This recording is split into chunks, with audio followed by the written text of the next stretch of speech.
everyone، اهلا يا جماعه، ازيكم عاملين ايه؟ welcome back to my channel. النهارده انا جايه اكلمكم على اهم الدروس اللي انا اتعلمتها بجد من ساعه ما دخلت الكليه، وهي اكتر ليها علاقه يعني دروس عن الحياه عامه، مش حاجه ليها علاقه بالكليه اكتر. فانا عايزه اشير معاكم النهارده كل الحاجات دي اللي انا اتعلمتها، واي هوب بجد تستفيدوا منها. اول حاجه يا جماعه انا عايزه اديكم باك جراوند شويه عن الفتره اللي انا فيها دلوقتي. احنا عندنا في الكليه بتاعتي اول سنتين في الكليه احنا بنكون بس بنذاكر، يعني قصدي بنذاكر وبنخش الامتحان وبنمتحن وخلاص، يعني بنذاكر بس من على الكتب. بعد كده من اول تاني جزء من السنه الثالثه، ودلوقتي انا في السنه الرابعه، احنا بنبدا بجد نتعامل مع العيانين ونبدا نتعامل مع البيشنتس ونتكلم معاهم وكده. فبجد يا جماعه انا من ساعه ما بدات ان انا اتعامل مع بيشنتس واتكلم معاهم وكده، يعني انا منظوري عن الطب وعن الحياه عامه اختلف بطريقه يعني 180 درجه بجد.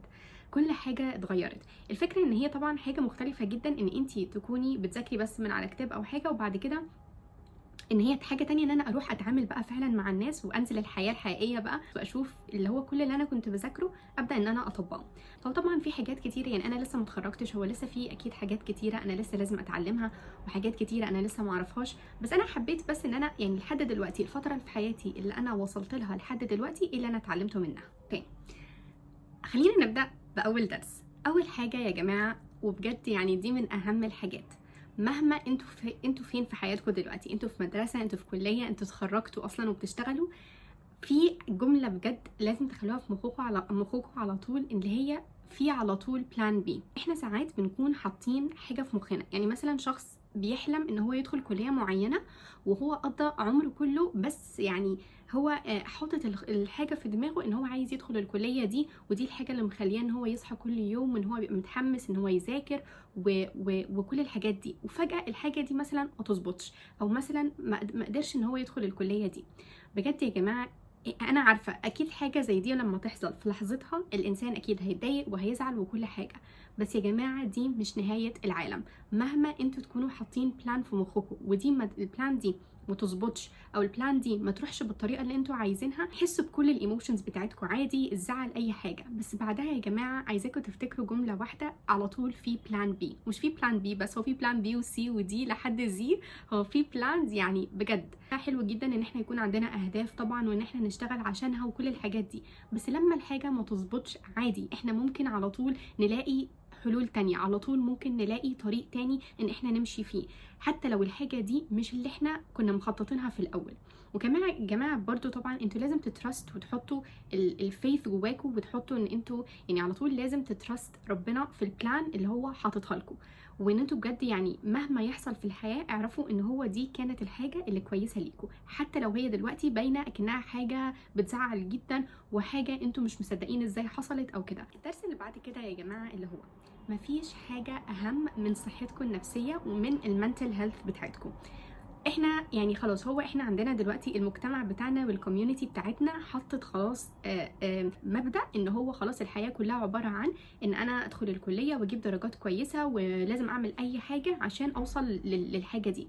مينفعش مثلا حاجة او الكلية اللي انتوا فيها او المدرسة اللي انتوا فيها او whatever اللي الحاجة اللي انتوا بتعملوها تخليكم ان انتوا ستريس لدرجه ان هي تاثر على صحتكم النفسيه. اول بجد ما تحسوا في فتره مثلا ان انتوا متوترين مثلا بطريقه كتيره، بطريقه مش طبيعيه، او انتوا حاسين انه بجد انتوا مش عايزين تعملوا اي حاجه، او ان انتوا مكتئبين شويه من الكليه او من اي حاجه زي كده، عايزاكم بجد تاخدوا كده خطوه لورا وتبصوا هو انا ليه ستريسد قوي للدرجه، انا ايه الحاجه اللي مخلياني ان انا اكون متوتره على طول وان انا مش مبسوطه وان انا متضايقه. وابداوا ان انتوا بجد شيلوا الحاجه اللي حط عليكم البريشر ده كله. الكليه سورس البريشر لو احنا خليناها سورس البريشر، يعني ايه؟ يعني الكليه هتكون فعلا حاجه توترنا لو احنا خليناها حاجه توترنا. يعني ليه في ناس مثلا في نفس الكليه شخص عادي بيكون الدنيا ماشيه معاه عادي وكل حاجه، وشخص بيحس ان هو عنده بريشر بطريقه مش طبيعيه. اول ما تواجهوا مشاكل زي دي ابداوا ان انتوا اتكلموا مع حد، ابداوا ان انتوا مثلا حاولوا شويه تقللوا الستريس من عليكم وان انتوا ما تتوتروش قوي من الحاجه دي. ممكن مثلا عادي، ممكن مثلا يكون الناس اللي حواليكوا هي اللي حاطه البريشر دي، يعني مثلا الناس اللي حواليكوا متوقعين منكم مثلا ان انتوا تجيبوا اعلى الدرجات وان انتوا تكونوا ناجحين جدا في الكليه وكده، فانتوا على طول مثلا هتكونوا في توتر لو انتوا ما قدرتوش يعني تحققوا الحاجه اللي الناس مستنياها منكم. بس يا جماعه ده مش صح. الفكره هنا ان انتوا هتخشوا مكان معين، انتوا هتشتغلوا على قد ما تقدروا عادي، وطبعا هتعملوا الشغل بتاعكم كويس وكل حاجه، بس مش لدرجه ان هي تاثر على صحتكم النفسيه، لانه مفيش حاجه تستحق، بجد مفيش حاجه تستحق. يعني الكليه دي احنا مش بندخلها عشان ندمر صحتنا، احنا الكليه دي احنا بندخلها عشان نتبسط فيها، نتعلم فيها. فبجد يا جماعه عايزاكم تكونوا واعيين شويه من النقطه دي، وتبداوا تاخدوا خطوات لما تحسوا فعلا ان انتوا دخلتوا كده في الحفره اللي هي بتاعه التوتر الاوفر والبريشر الكتيره من الكليه والحاجات دي كلها. تالت حاجه يا جماعه اتعلمتها من الكليه، ودي اكشلي حاجه اتعلمتها من لما بدات اتعامل مع البيشنتس والعيانين. زي ما قلت لكم انا لسه من قريب بس قوي بدات اتعامل مع العيانين او البيشنتس او كده، وان انا اتكلم معاهم. فساعات مثلا بروح البيت بجد وبقعد كده مثلا افكر في مثلا بيشنت معين انا شفته مثلا النهارده في الكليه او في المستشفى او اي حاجه، وبدات ان انا افكر شويه. فبحس بجد يا جماعه يعني احنا الانسان بيعمل حاجه واحده في حياته، ان هو بيشتكي بس. يعني احنا بجد ما فيش حاجه بنعملها غير ان احنا على طول بنشتكي وان احنا مش عاجبنا حاجه. بس يا جماعه بجد لما انتوا تحسوا، يعني انتوا بجد تبصوا على مثلا حد عيان او في مثلا حد بيواجه مشكله بجد كبيره، وبعد كده تبصوا على نفسكم، هتلاحظوا بجد يا جماعه الحاجات اللي احنا بنشتكي عليها دي حاجات صغيره وتافهه وبجد ملهاش اي لازمه. وانا مش بقول حاجه زي كده ان انا مثلا اقلل من الايموشنز بتاعت حد او ان انا اقلل من المشاكل بتاعت حد، بس انا بجد يا جماعه هو في فرق ان احنا يكون فعلا في مشكله واحنا متضايقين عليها، ويكون في حاجه احنا بس بنشتكي بغرض ان احنا نشتكي حتى لو الحاجه مش مهمه.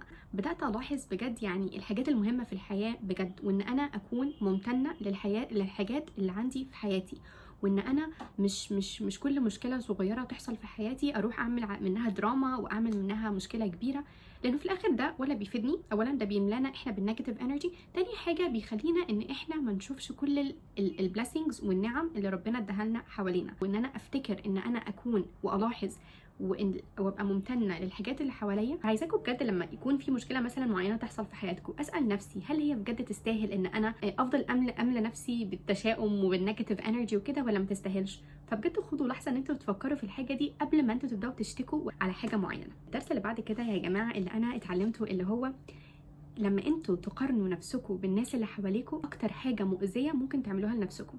بصوا انا لما دخلت الكليه بجد احنا ممكن انتوا دلوقتي تحسوا اول سنه، بالذات اول سنه في الكليه، بتحسوا دلوقتي ان احنا طبعا كلنا تايهين مش عارفين نعمل ايه كل الحاجات دي. وممكن بجد تدخلوا في الحاجه ان انتوا تبداوا تقارنوا نفسكم بالناس اللي حواليكم، مين مثلا بيشتغل اكتر مني، مين بيذاكر اكتر مني، مين درجاته اعلى مني، والحاجات دي كلها. حاجه ليها علاقه بالكليه او حاجه ليها علاقه بره الكليه، بجد المقارنه دي حاولوا تطلعوها من حياتكم تماما. لما احنا بنقارن نفسنا بالناس، احنا على طول هنحسس نفسنا ان احنا مش بنعمل كفايه. دي اول حاجه طبعا بتقلل الثقه في النفس. وحتى لو احنا بنشتغل هنحس على طول ان احنا ما بنعملش قوي كويس، وان احنا الناس اللي حوالينا كلها احسن مننا. اول حاجه يا جماعه انا عايزه اقول لكم فرقين. في حاجه اسمها ان احنا نكون inspired بالناس، يعني مثلا ممكن طبعا يكون في حوالينا ناس ناجحه وناس شاطره، بالعكس احنا كده ممكن ناخد منهم inspiration، يعني ناخد منهم تحفيز، وان احنا عايزين نكون شبههم. ودي حاجه بتخلينا ان احنا excited ان احنا نشتغل كل يوم، وان احنا نبدا يعني نعمل حاجه بحياتنا. بس لما يا جماعه المقارنه تبدا ان هي بجد تبقى حاجه مش صحيه لينا، لما احنا نبدا ان احنا نقارن نفسنا بالناس، ونبدا على طول ان احنا نتكلم على نفسنا بطريقه وحشه، او نحسس نفسنا ان احنا مش بنعمل كفايه، او ان هي تقلب بطريقه نيجاتيف كده. ما تقارنوش نفسكم بحد، ركزوا انتوا على نفسكم بس، ركزوا على الشغل اللي انتوا بتعملوه بس. الحاجه كلها هنا ان انتوا تتحسنوا، تكونوا شخص احسن من اللي انتوا كنتوا عليه امبارح. فانتوا مش بتقارنوا نفسكم غير بنفسكم، مش بالناس اللي حواليكم. الحاجه اللي بعد كده يا جماعه اللي انا اتعلمت من الكليه ومن التعامل مع الناس، ان انا لما احنا نعمل حاجه حلوه لحد، يعني مثلا لما احنا نساعد حد، لما احنا مثلا حتى مثلا لو انا في البيشنتس مثلا عندنا في الكليه او اي حاجه، والعيانين دول مثلا احنا عملنا لهم حاجه او ان احنا قدمنا لهم حاجه او كده، جماعه بجد سيرفينج الناس او ان احنا نعمل حاجه لحد بجد دي حاجه بجد بتجيب لنا سعاده. يعني ممكن الحاجه اللي احنا عايزين نساعد بيها حد دي تبقى حاجه صغيره جدا، وعايزاكم انتوا تلاحظوها في نفسكم. لو عملتوا اي نوع من المساعده حتى لو صغيره، بجد عايزاكم تلاحظوا بعد كده الاحساس اللي جواكم بيبقى عامل ازاي.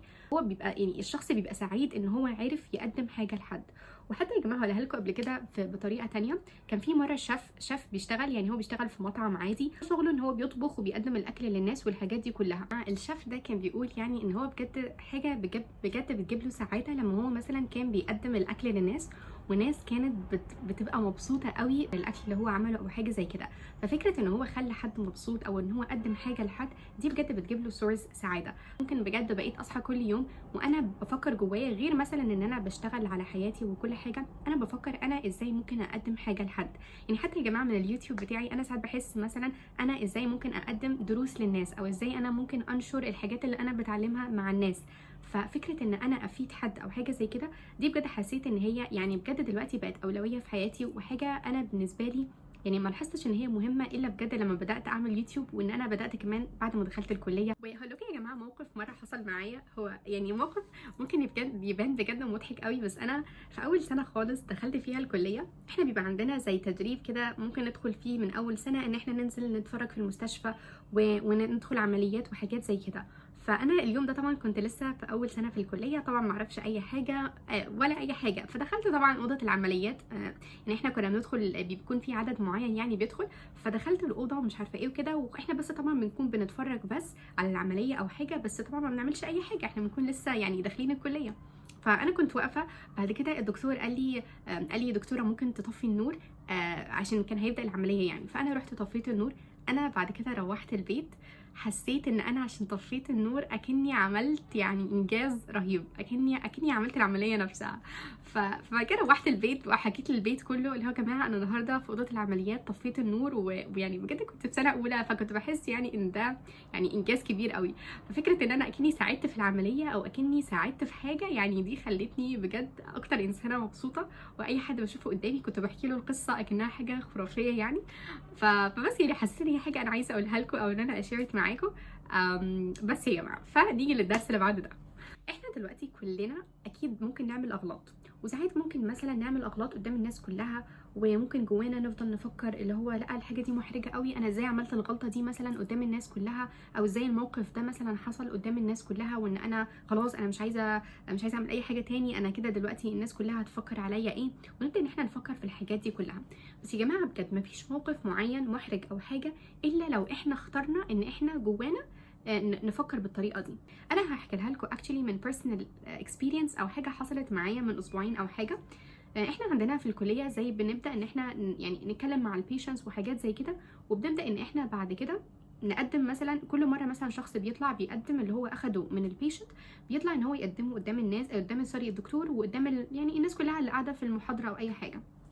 فانا في الاسبوع اللي فات كان في كان انا اليوم ده يعني اخدت اتكلمت مع العيان، واخدت يعني قدمت الكلام اللي هو بيقوله للدكتور لللكتشر يعني وكده.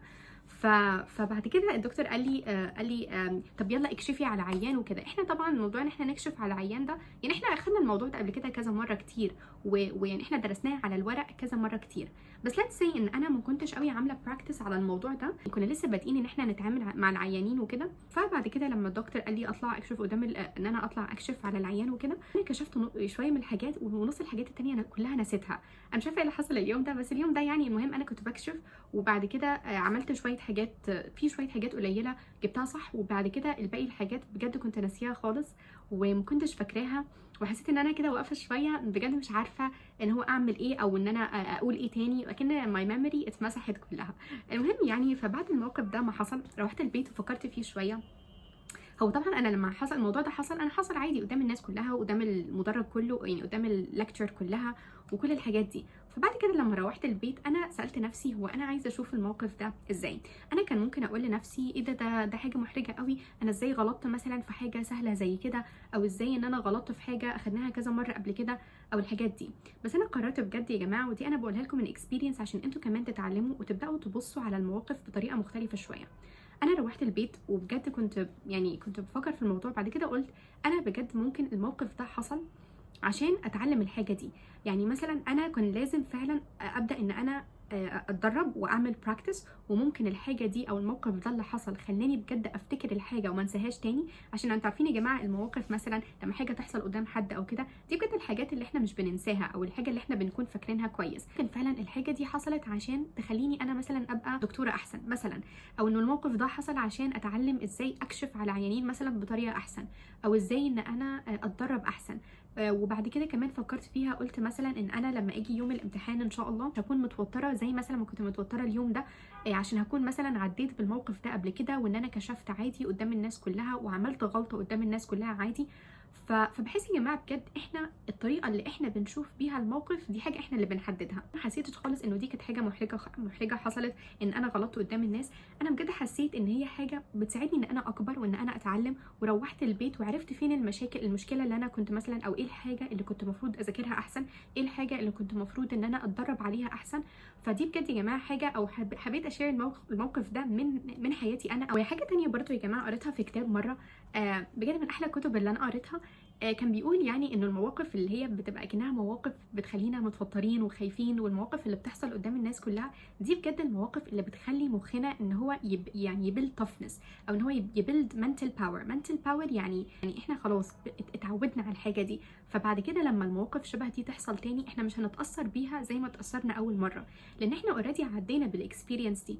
فحتى يا جماعه دي حاجه تانية علمتها لي الموقف ده، انه لما يكون في حاجه معينه بره ماي كومفورت زون، او حاجه بره الاريا اللي هي بتاعتي اللي انا متعوده عليها، اختاروا ان انتوا تطلعوا بره الكومفورت زون، وانتوا ممكن تغلطوا عادي خالص، ويجي مواقف زي دي تاني انتوا خلاص هتكونوا جاهزين ليها لان انتوا عديتوا بالمواقف دي قبل كده. الحاجه اللي انا بعد كده اتعلمتها يا جماعه من الكليه ان انا ازاي اكون a good listener يعني ازاي اسمع كويس الشخص اللي قدامي اللي بيتكلم في كليه مع العيانين او حاجه، يعني بنتكلم مع العيان بنعرف عنده ايه عشان بعد كده نناقش الحاله بتاعته، حاجات زي كده.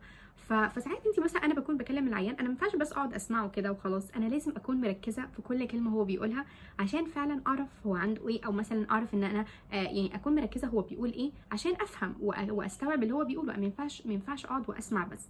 فدي بقت حاجه علمتها لي اصلا في الحياه عامه، ان احنا ساعات بيكون في شخص قدامنا بيتكلم واحنا اصلا ولا بنفتكر بعد ما يخلص كلام، احنا مش فاكرين ولا كلمه من اللي هو قاله. فبجد يا جماعه دي حاجه بحسها مهمه طبعا، انه الشخص يكون عنده السكيل دي، ان هو يكون بيسمع كويس الشخص اللي قدامه ومركز في اللي هو بيقوله وجود ليسنر. بحسها بجد من احلى الكواليتيز اللي ممكن تبقى عند انسان. وحتى يا جماعه في حاجه بفتكرها على طول بتقول انه انتوا يعني listen more than you speak، يعني اسمعوا اكتر ما انتوا بتتكلموا. لانه بجد لما انتوا بتيجوا بتسمعوا وبتوبزرف وبتركزوا كويس على الشخص اللي بيقوله قدامكم، يعني بجد انتوا بتحسوا اول حاجه طبعا ده احتراما للشخص اللي قدامكم اللي بيتكلم. تاني حاجه انتوا ممكن بجد تلاحظوا وتتعلموا حاجات كتيره قوي من انتوا بس تقعدوا تسمعوا. الحاجه بعد كده يا جماعه اللي انا اتعلمتها من الكليه، طبعا دلوقتي احنا مثلا لما نيجي ندخل كليه معينه احنا ما بنبقاش لوحدنا، بيكون مثلا الدفعه بتاعتنا خلينا نقول مثلا 500 واحد مثلا في الكليه، كلنا بندرس نفس الحاجه، كلنا في نفس الكليه، كلنا بنعمل نفس الحاجه. بس بعد كده ساعات كنت بفكر فيها، يعني ايه الحاجه اللي هتخليني انا مختلفه عن كل الناس اللي حواليا. يعني احنا كلنا في نفس الكليه وكلنا محطوطين في نفس الموقف وفي كل حاجه، بس انا ساعات بفكر يعني ايه الحاجه اللي انا بعملها زياده عشان تخليني مختلفه مثلا عن الناس اللي حواليا. او ليه مثلا في كليه معينه كل الناس اللي بتتخرج مثلا منها، في ناس بجد بتوصل اماكن كبيره قوي وبتبقى ناجحه قوي، وفي ناس تانية متخرجه من نفس الكليه ومن نفس الدفعه ومن كل حاجه، بس مثلا ما وصلتش للاماكن مثلا اللي الشخص ده وصلها له. فدي يا جماعه كلها حاجات بتعتمد على قد ايه الانسان بيشتغل على نفسه. وانا مش قصدي هنا بيشتغل على نفسه من ناحيه المذاكره بس، بيشتغل على نفسه من كل اسبيكتس حياته، يعني بجد من كل حاجه. بصحى من النوم وبسال نفسي انا ايه الحاجه الزياده اللي ممكن اعملها النهارده عشان انمي نفسي وعشان اتعلم وعشان اكبر. فبحس اللي هو يعني خلاص ماشي في المذاكره، خلاص ما كلنا بنذاكر، كلنا بندخل الامتحان، كله ممكن يجيب درجات كويسه وكل حاجه. طب ايه الحاجه الزياده اللي انتم ممكن تعملوها؟ ايه الحاجه الباث المختلف او الحاجه المختلفه اللي انتم بتعملوها عن بقيه الناس؟ هي كلها بتعتمد على النتيجه اللي انتوا عايزينها. انتوا عايزين ايه في الاخر؟ في شخص عادي ممكن النتيجه اللي هو عايزها في الاخر تبقى حاجه عادي زي بقيه الناس، ودي ما فيهاش اي مشكله طبعا. لو شخص فعلا هو هيبقى مبسوط بالحاجه دي، انتوا عايزين ايه النتيجه بتاعتكم، وابداوا ان انتوا فعلا لو انتوا عايزين نتيجه مختلفه اشتغلوا على نفسكم اكتر شويه. الدرس اللي بعد كده يا جماعه اللي هو ساعات مثلا احنا دلوقتي كل انسان فينا بيعدي بفترات في حياته، في مثلا فتره المدرسه، بعد كده فتره الكليه، فتره مثلا الشغل، ولا كل انسان بيعدي بحاجه او بفتره في حياته.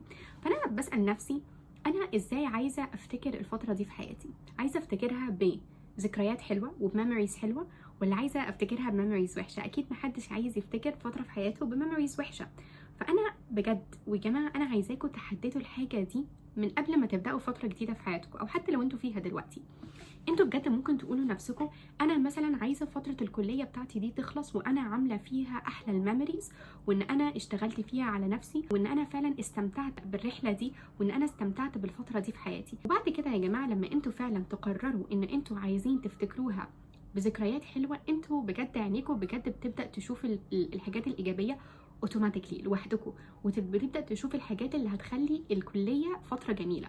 وجماعه بجد، وانا اي ثينك قلتها في فيديو قبل كده، ان هي ملهاش علاقه بانتوا عندكم اصحاب في الكليه ولا لا، ملهاش علاقه بالكليه نفسها اساسا، مثلا كليه كبيره ولا كليه مثلا فانسي قوي ولا حاجه، ولا اي حاجه من دي ليها علاقه بالموضوع. هي كلها ليها علاقه بالمايند سيت بتاعتكم. انتوا لو عايزين تشوفوا الحاجه اللي حواليكم حلوه هتطلع حلوه، انتوا لو عايزين تشوفوا الحاجه اللي حواليكم بطريقه وحشه هتطلع وحشه. كل الحاجات اللي انتوا بتفكروا فيها هي ريفلكتد وبتبان في الحاجات اللي قدامكم، فهي كلها بتعتمد على انتوا بتفكروا ازاي في مخكم، وانتوا في مخكم عايزين تشوفوا الحاجه ازاي. اخر درس خالص يا جماعه انا اتعلمته اللي هو بجد كونوا طيبين وكونوا كايند للناس كلها حواليكم. احنا دلوقتي بنروح مثلا نتعامل مع ناس كتيره، مثلا خلينا نقول اي انتراكشن يحصل، ممكن مثلا في ناس نقابلها في الكليه مره واحده في حياتنا وبنinteract معاها مثلا 5 دقايق وخلاص وما بنشوفش الناس دي تاني مثلا. فيا جماعه بجد اي شخص تقابلوه في حياتكم بجد عاملوه بطريقه كويسه وعاملوه باحترام وعاملوه بطيبه، لان انتوا عمركم ما تعرفوا الشخص ده اللي قدامكم من بره ممكن بجد يبان اكنه عادي مبسوط وكل حاجه، بس انتوا ما تعرفوش الشخص اللي قدامكم ده هو جواه بيحاسس بايه. على فكره وعايزين حتى تسيرش عن الموضوع، الناس مثلا اللي بيبقى عندها اكتئاب او عندها ديبريشن او كده، هل هم على طول مثلا قدام الناس زعلانين والديفينيشن بتاع الاكتئاب ان هم على طول زعلانين ووشهم مثلا زعلان وكده؟ خالص يا جماعه. على فكره في ناس بيكون بجد عندها ديبريشن ومن بره هي باينه اكنها اكتر ناس مبسوطه، فانتوا بجد ما تعرفوش الشخص اللي قدامكم ده بيعدي بايه. فعشان كده كونوا ناس كويسه، كونوا ناس كويسه. يعني انتوا بجد ما تعرفوش انه مثلا الشخص اللي انتوا عملتوه بطريقه كويسه ده قد ايه انتوا ممكن تاثروا عليه بطريقه ايجابيه، وقد ايه انتوا ممكن تاثروا عليه بطريقه حلوه وبطريقه كويسه، بس عشان يعني مثلا خلينا نقول انتراكشن صغير حصل لمده مثلا 5 دقائق. حتى يا جماعه بجد انتوا مثلا نفسكم ممكن تكونوا بتعدوا بحاجه من جواكم وانتوا بجد مش قادرين مثلا ان انتوا حد يعملكم بطريقه مش حلوه، او مثلا حد يزعلكم بطريقه معينه او حاجه. فدي يا جماعه كل الدروس اللي انا اتعلمتها من الطب ومن الكليه عامه. يعني اتمنى بجد تكونوا استفدتوا حاجه، وان انتوا تكونوا اتعلمتوا حاجه. الليسنز اللي انا قلتها لكم النهارده يعني بجد تفكروا فيها شويه لما تيجي بعد كده بقى في حياتكم اليوميه وكده. يا جماعه اشوفكم ان شاء الله في the next video. باي باي.